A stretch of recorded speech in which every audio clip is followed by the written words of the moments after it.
లోని మండల విద్యాశాఖ కార్యాలయం నందు ప్రజా సంఘాల ఆధ్వర్యంలో ఇటీవల నూతనంగా MUO1గా మండల విద్యాశాఖ అధికారిగా బాధ్యతలు చేపట్టినటువంటి పి రమేష్ బాబు గారికి ప్రజా సంఘాలందరి తరపున హృదయపూర్వక నమస్కారాలు, అభినందనలు, కంగ్రాచులేషన్ తెలియజేసుకుంటూ ఉన్నాము.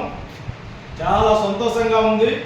యంగ్ డైనమిక్ MUO గారు ఈ యొక్క మండలంలో ఉన్నటువంటి విద్యా వ్యవస్థకు బలోపేతానికి కృషి చేస్తాడని, అలాగే ఏదైతే సిబ్బంది కొరత స్కూళ్ళల్లో ఉందో ఉపాధ్యాయుల కొరత కూడా ఉన్నతాధికారుల దృష్టికి తీసుకువెళ్ళి సమస్యల పరిష్కారానికి కృషి చేస్తారని, అలాగే పిల్లల హాజరు శాతాన్ని పెంచడానికి, అలాగే మౌలిక వసతులు స్కూళ్ళల్లో కల్పన కూడా కృషి చేస్తారని, అలాగే ఈ మండలాన్ని జిల్లాలోనే ప్రథమ స్థానంలో నిలుపుతారని మాకు పూర్తిగా నమ్మకం ఉంది. మరి ఆయన బాధ్యతలు తీసుకోవడం పట్ల ఈరోజు మరి శాల్వాలతో ఘనంగా సత్కరించడానికి అభిమానంతో మేము ఇక్కడికి రావడం జరిగింది. మరోసారి మరి MUO రమేష్ బాబు గారికి హృదయపూర్వక నమస్కారాలు, అభినందనలు తెలియజేసుకుంటూ సెలవు తీసుకుంటూ